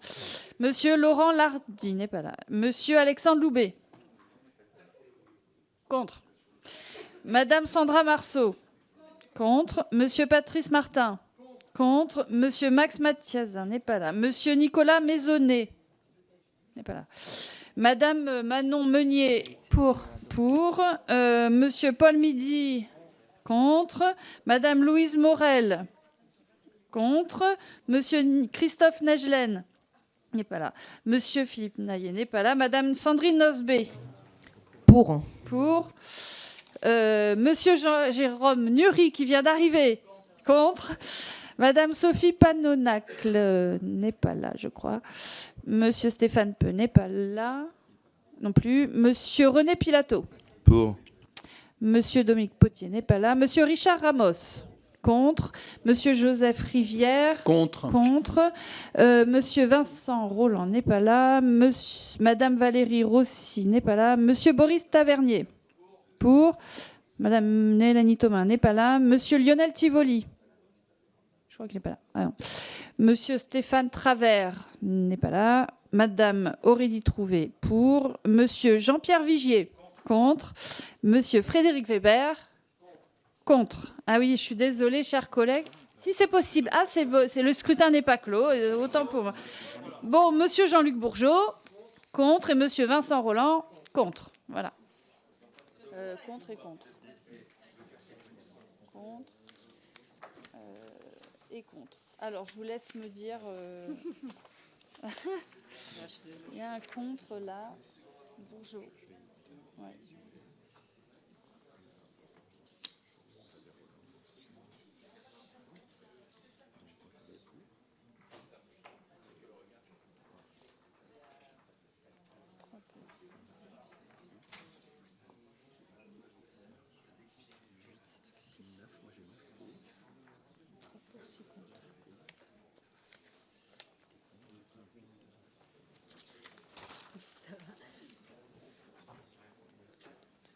Ah, moi, je fais les contre. Hein.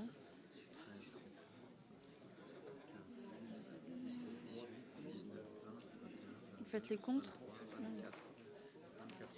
Et là? Oui, donc ça passe pas. C'est rejeté.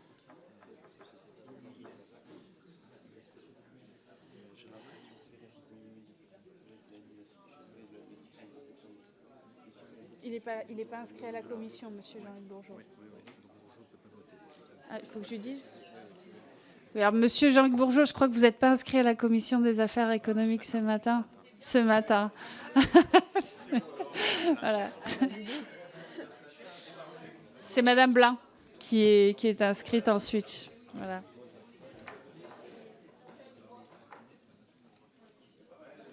Combien? Bah nous, on a 29 contre.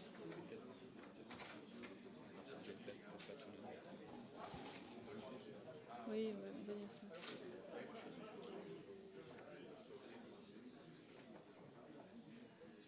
Bon, on va prendre leur compte parce que je suis fatiguée, moi.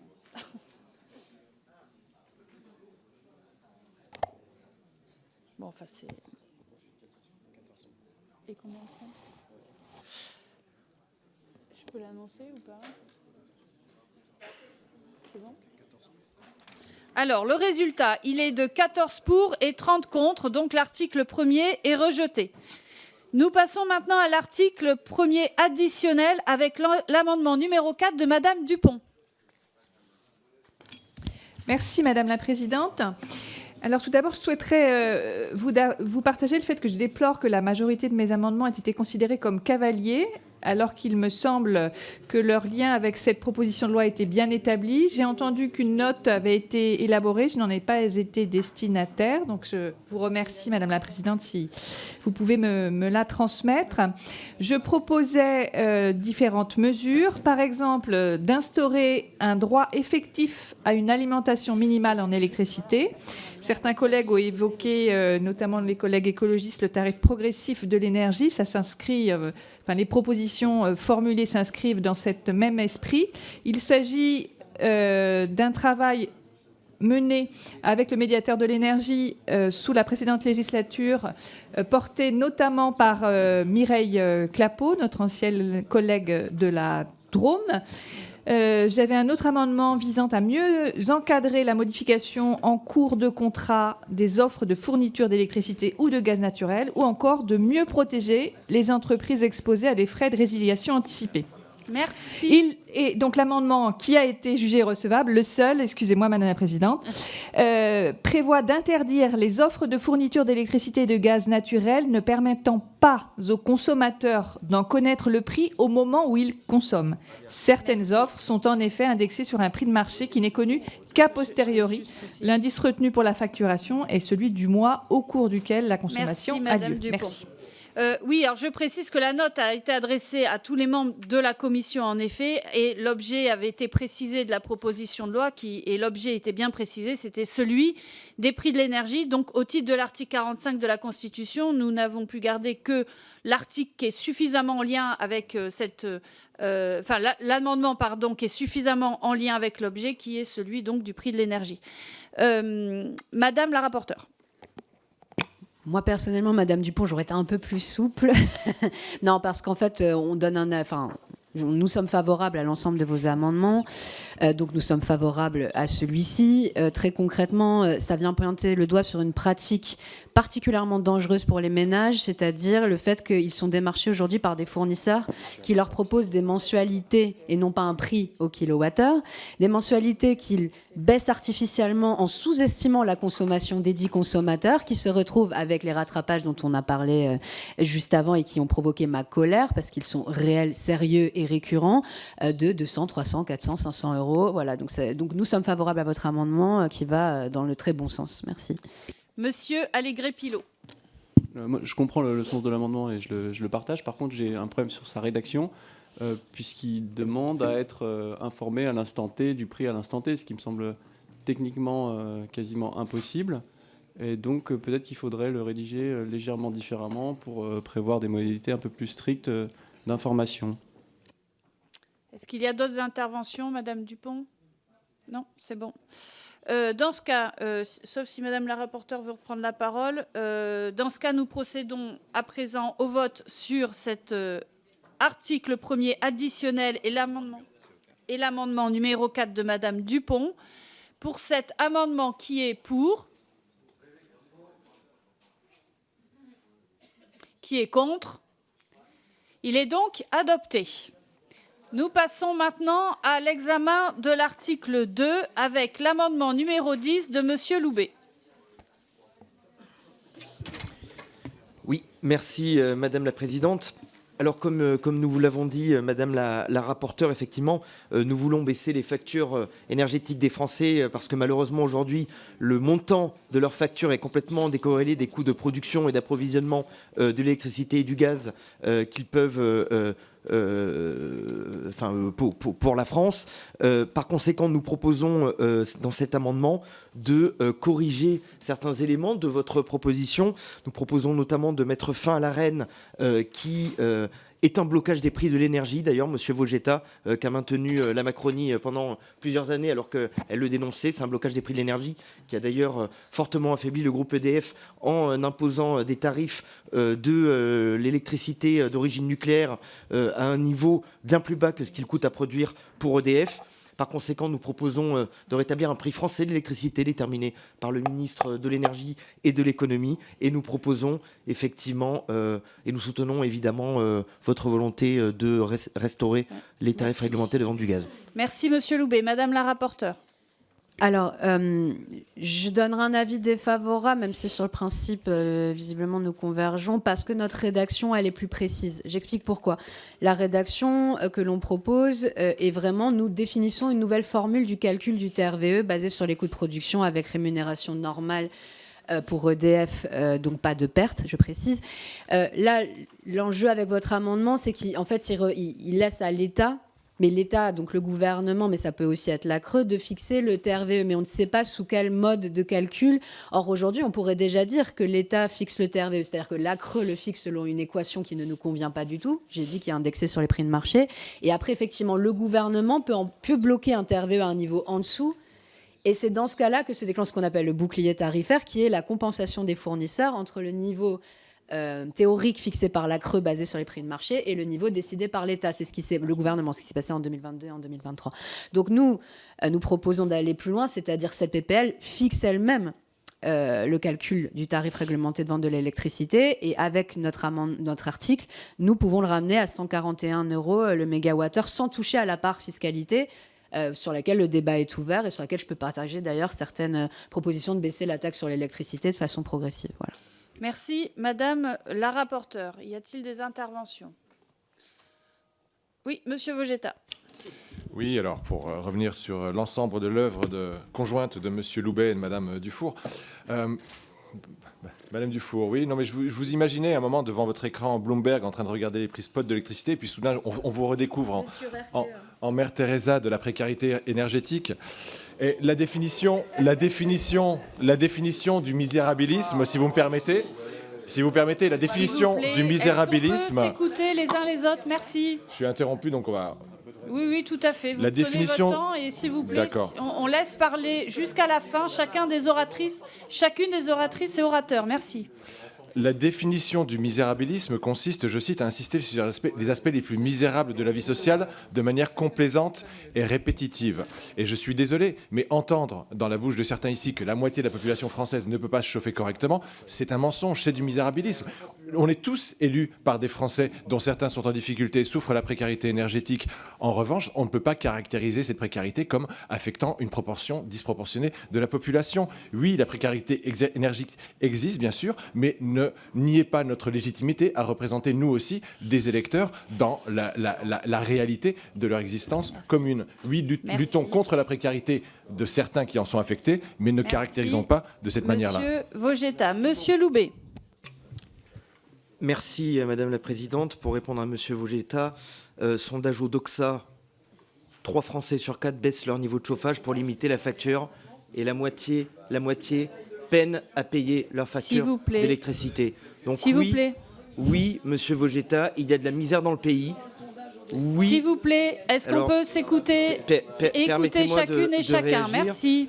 Permettez-moi de réagir. Si les sondages ne permettent pas de sonder l'avis de la population, à quoi servent-ils et que sont-ils? Je suis désolé, c'est la réalité. 3 Français sur 4 baissent leur niveau de chauffage pour limiter la facture. Ce n'est sans doute pas votre cas, tant mieux pour vous. Ce n'est pas mon cas non plus, tant mieux pour moi.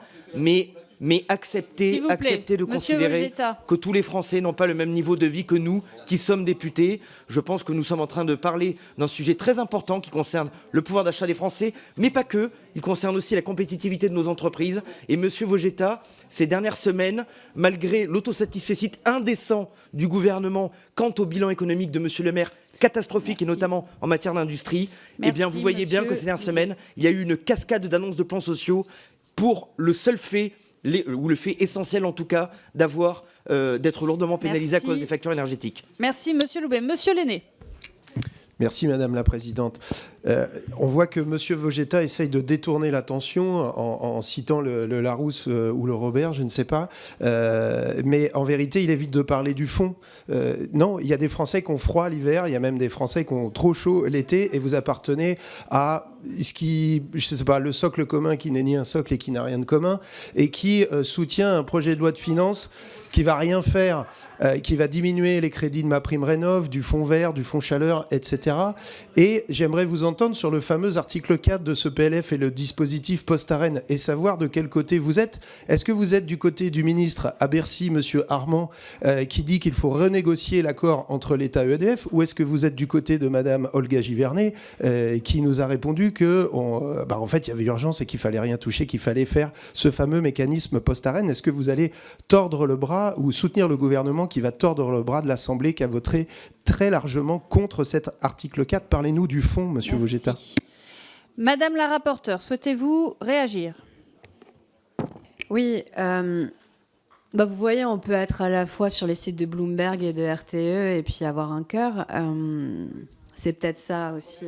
C'est quand même quelque chose que vous devriez apprendre. C'est-à-dire, on peut être technique sur des sujets, suivre les traders. D'ailleurs, le lanceur d'alerte avec qui on travaille est quelqu'un d'extrêmement pointu, sans doute le plus pointu avec qui on a eu l'occasion d'échanger sur ces sujets. Pour autant, ça l'empêche pas d'avoir une morale et de considérer que ce à quoi il a participé est absolument indécent.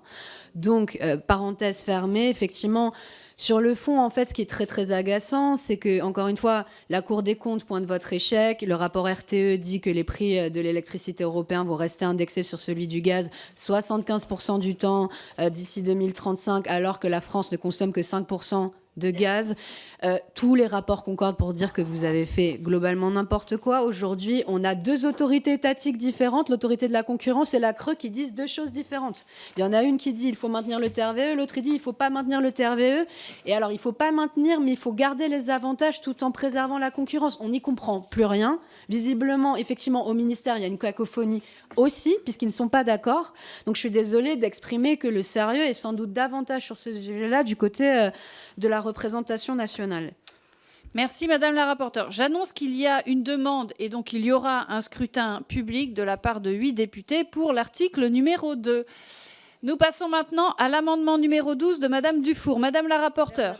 Ah oui, pardon. Ouh là là. Sur l'amendement numéro 10 de Monsieur Loubet, qui est pour. Voilà. Qui est contre? Il est donc rejeté. Nous passons à l'amendement numéro 12 de Madame Dufour. Oui, justement, sur cet amendement, parce qu'il y avait des critiques sur le fait qu'on avait effectivement fixé une marge arbitraire à 10% sur l'activité de fourniture dans le calcul du TRVE, nous avons décidé de faire plus simple, c'est-à-dire que nous appuyer sur la marge fixée elle-même par la CRE qui est à 2%. Voilà. Et donc laisser le soin à la CRE, qui calculera le tarif réglementé de vente avec tous les empilements que nous fixons, de la fixer au niveau qu'elle juge fondé, qui est en fait 2% et même pas 10%.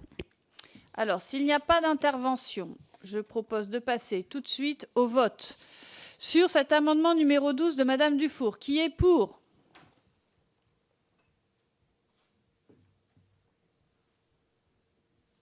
Qui est contre?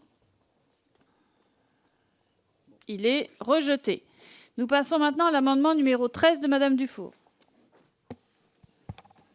Alors là aussi, c'était une réponse, je crois, Monsieur Alfandari. Si nous prenons bien en compte les évolutions législatives qui ont eu lieu auparavant, la suppression de la référence au 36 kVA va bien entrer en vigueur va entrer en vigueur dans la loi. Et donc, du coup, c'est un amendement rédactionnel pour bien préciser qu'il n'y a plus de seuil de 36 kVA à l'application du TRVE. Alors, s'il n'y a pas d'intervention individuelle, nous passons au vote. Qui est pour?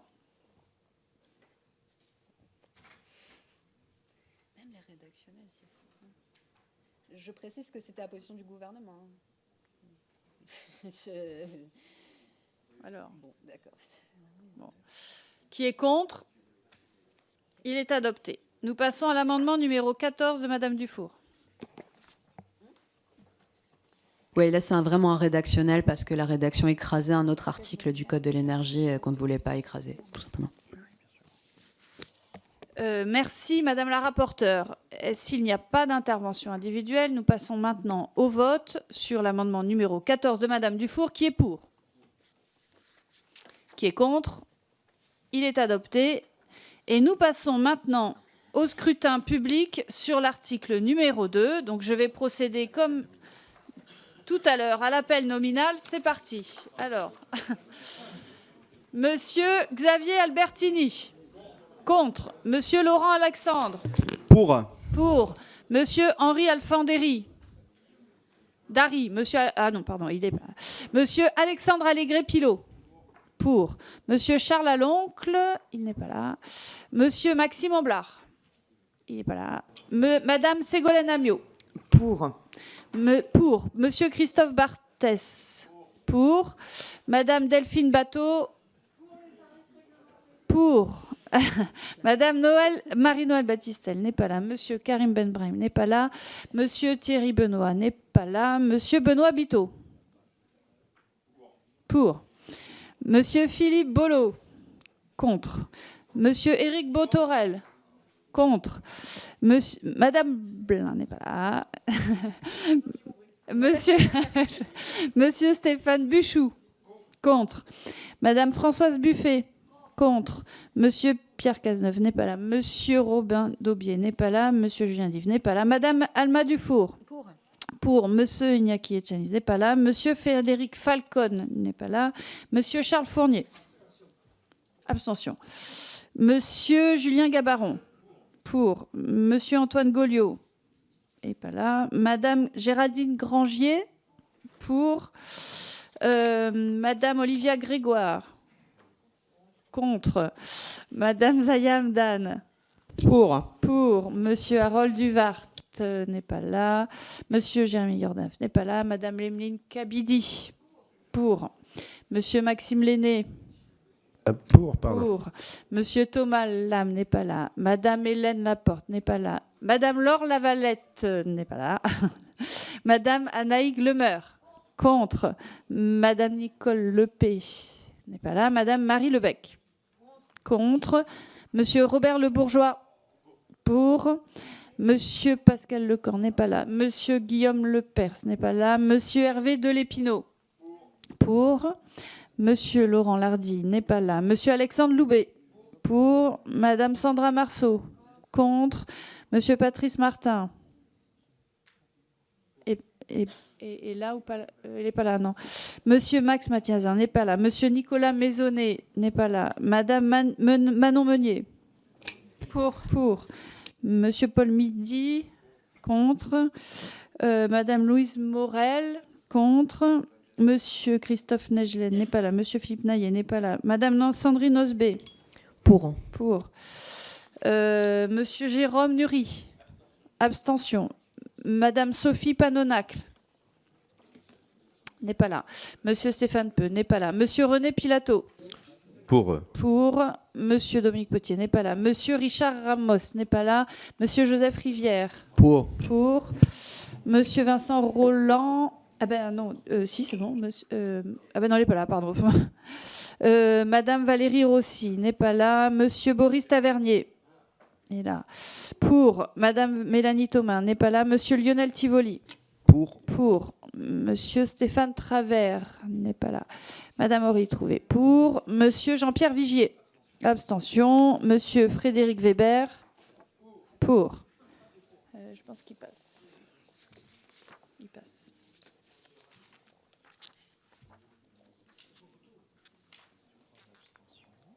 Trois abstentions.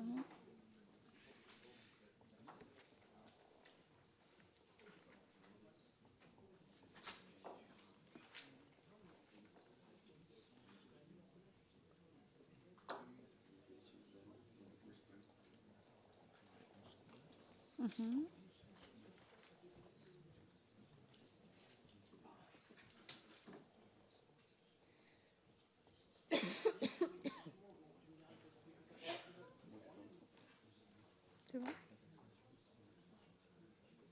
Ok.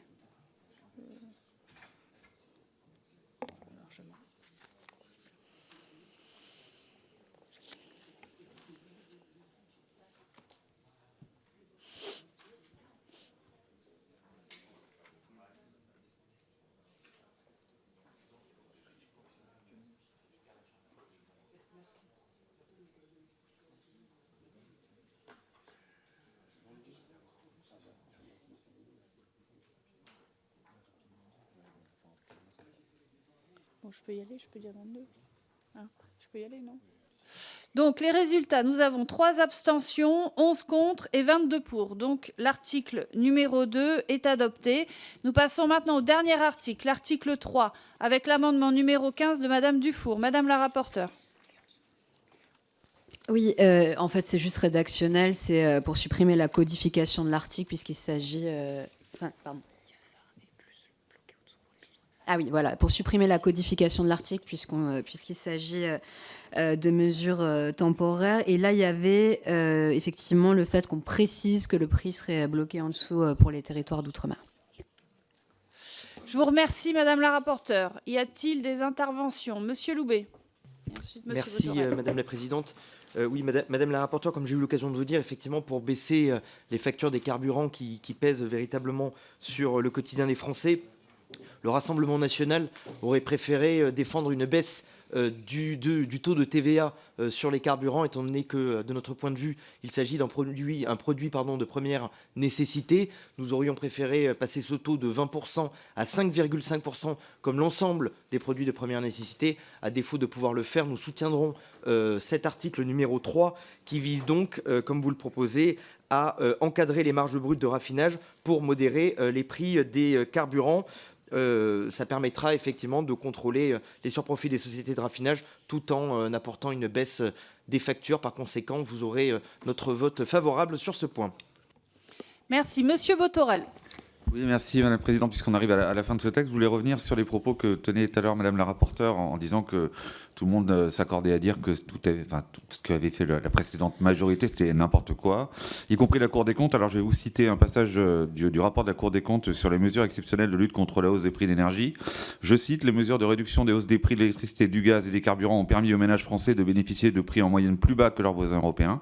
Je cite un autre passage: d'un point de vue macroéconomique, les boucliers tarifaires, dont le coût brut atteindrait près de 72 milliards d'euros, ont eu un impact positif sur les prix et les PIB. Il me semble que les réalités sont un peu plus nuancées que celles qui ont été décrites dans ce qui était qualifié de forme de misérabilisme par mon collègue Vogetta, qui d'ailleurs s'appuie sur un journal ultra-libéral qui est celui de l'Humanité, qui reprenait les éléments de l'INSEE, et l'INSEE chiffrait à peu près à 11% le nombre de foyers qui renonçaient à se chauffer. On est loin des 50%. C'est toujours triste d'avoir 11%, mais ça n'est pas 50%, et ce n'est pas un sondage Odoxa qui rétablit la vérité. Merci. Madame la rapporteure, sauf s'il y a d'autres interventions. Madame Kabili. Merci Madame la Présidente. Alors, encore une fois, saluer un article qui prévoit que les coefficients multiplicateurs seront plus bas dans les Outre-mer. Et effectivement, vu le taux de vie cher chez nous, je pense qu'il doit y avoir des efforts de fait. Le coefficient multiplicateur, nous, c'est celui qui nous semble le plus indiqué, puisqu'il va permettre de sécuriser la chaîne de valeur en optimisant les prix au bénéfice du producteur comme du consommateur. La baisse de la TVA, ce n'est pas une bonne solution. On l'a vu chez nous, quand on baisse les taxes, si on ne va pas réguler les marges, en réalité, la baisse est absorbée par les distributeurs ou par les différents intermédiaires, et donc ils ne font qu'augmenter leurs marges. Donc il faut, si on baisse les taxes, avoir aussi un mécanisme de blocage des prix ou de contrôle des marges et des bénéfices. L'un ne va pas sans l'autre. Merci. Est-ce qu'il y a d'autres interventions? Monsieur Vogetta. Merci Madame la Présidente. Pour rebondir sur ce que disait mon collègue Botorel, effectivement, il faut rappeler quand même que depuis 2021, l'État a pris en charge 37% des factures d'électricité à travers les divers boucliers tarifaires qui ont été mis en œuvre et que personne n'avait jamais autant pris en compte le pouvoir d'achat des Français et pour les protéger de la précarité énergétique qui effectivement était au cœur des préoccupations du gouvernement, la vraie précarité énergétique. Ce qui me permet de revenir sur le sondage Odoxa auquel faisait référence notre collègue du Rassemblement national.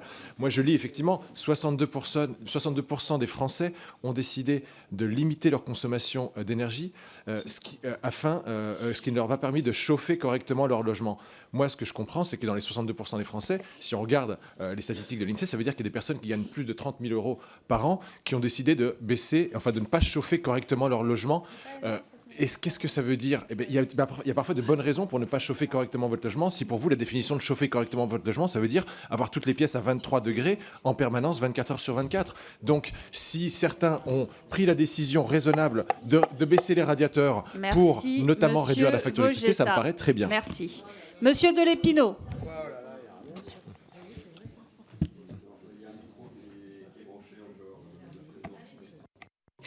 Oui, merci Madame la Présidente.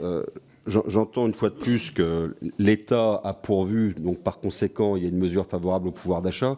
Je tiens à rappeler que l'État, c'est nous.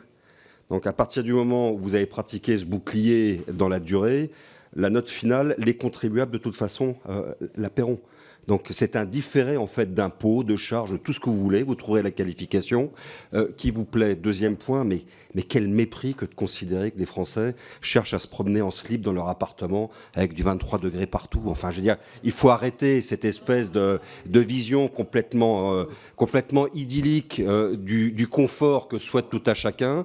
Je dirais, s'il y a un sondage, et je parle sous le contrôle des collègues de Guadeloupe, de la Réunion, de la Martinique, si on fait un sondage là-bas pour savoir s'il faut se chauffer l'hiver, effectivement, je pense que la majorité dira on n'a pas de problème de précarité énergétique. Mais il faut être un petit peu sérieux sur l'analyse de cette question. Monsieur Rivière. Madame la Présidente, je voulais intervenir sur le prix des abonnements EDF à l'île de la Réunion.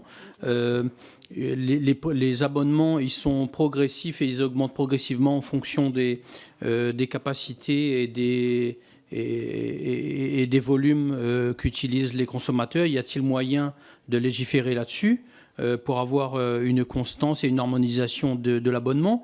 Également, nous avons la chance à l'île de la Réunion d'avoir des prix sur le gasoil et l'essence qui sont constants, qui sont réglementés par la préfecture. Néanmoins, ils fluctuent à la hausse et à la baisse tous les mois. Y a-t-il moyen de légiférer à ce que cette fluctuation soit augmentée sur un seuil de trimestre ou de semestre, de façon à harmoniser, que les Réunionnais puissent savoir quelle sauce ils sont mangés tous les 3 ou 4 mois, mais non pas tous les mois.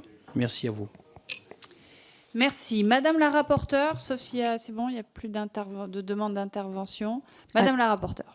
Alors effectivement, je remercie Madame Cavidi pour avoir expliqué la logique. En fait, effectivement, si on n'encadre pas d'abord les marges, ça ne sert à rien de discuter des niveaux de taxes ensuite. Encore une fois, on n'a pas d'opposition de principe en fonction du type d'énergie à moduler les taxes pour atteindre un prix cible que l'on souhaite pour les gens. Mais si on n'a pas réglé le problème marché auparavant, ça ne sert à rien et ça appauvrit l'État inutilement. Je rebondis donc sur le bouclier tarifaire et sur la Cour des comptes. Alors oui, les prix ont été plus bas que chez nos voisins européens, mais il n'y a rien d'étonnant à ça en même temps, et encore heureux, j'ai envie de vous dire, puisque les prix de production français, encore une fois, sont parmi les plus bas d'Europe. J'y peux rien. Et regardez, encore une fois, vraiment, je vous invite à regarder le marché spot quand les connexions sont saturées. Vous verrez, c'est limpide. Hein. Il n'y a pas besoin d'avoir fait maths sup, maths spé pour comprendre qu'effectivement, la France est structurellement un des pays, des coûts de production les plus bas d'Europe. Donc encore heureux que les Français ont eu des prix un peu plus bas, à coût de 36 milliards d'euros dépensés, et quand même une 45% d'augmentation en 3 ans, c'est pas ce que j'appelle de la protection. Hein, et les Français l'ont pas vécu comme ça, très clairement. Donc sur le misérabilisme, on a parlé d'un sondage, on peut parler aussi du constat atterré et très alarmant du médiateur de l'énergie qui a été créé pour ça, qui est une entité qui nous dit que c'est alarmant, qui nous dit là que 30% des Français ont froid. Et enfin, je vais vous donner un chiffre brut, c'est pas un sondage, 1 million de procédures pour impayés. En France, 1 million, c'est 2% plus qu'en 2022, 49% de plus qu'en 2019. C'est pas matériel, ça, c'est pas concret. Encore une fois, je pense que c'est vous qui avez un problème de décalage là avec la réalité de la situation. Et concernant les entreprises, moi, je veux bien. Mais vous avez Monsieur Séjourné qui a expliqué devant la Commission européenne que si les entreprises faisaient faillite en France, c'était à cause de l'énergie. Donc à un moment donné, mettez-vous d'accord. Moi, je le prends au mot, Monsieur Séjourné. Il me dit l'avalanche des plans sociaux dans l'industrie, c'est la faute de l'énergie. On vous propose une réponse. Là, encore une fois, je vous dis, le TRVE au coût de production est soutenu par Leclerc, est soutenu par les fédérations de PME industrielles, est soutenu par tous les acteurs qui en ont marre qu'on leur propose des prix à 200 € le mégawattheure, pendant que certaines multinationales demandent du 20 € du mégawattheure à EDF. C'est ça le monde que vous nous proposez. C'est un monde où il y aura des multinationales qui auront des coûts en dessous du prix de production et des coûts 3 fois supérieurs. Et ça, c'est pas possible pour la compétitivité de nos petites entreprises. Merci. Alors, nous passons maintenant au vote sur l'amendement numéro 15 de Madame Dufour, qui est pour. Rédactionnel. Qui est contre?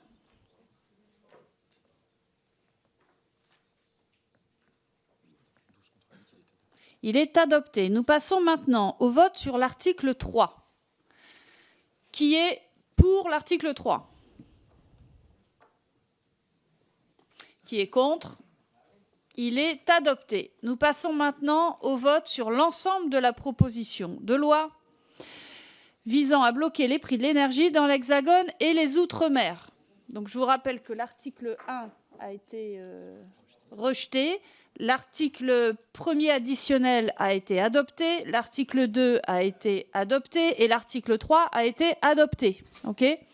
Donc, sur cette proposition de loi, qui est pour? Qui est contre? La proposition de loi visant à bloquer les prix de l'énergie dans l'Hexagone et les Outre-mer est donc adoptée. Je vous remercie et nous nous retrouvons à 16h30 en audition de Madame la ministre de l'Agriculture, Madame Genevard.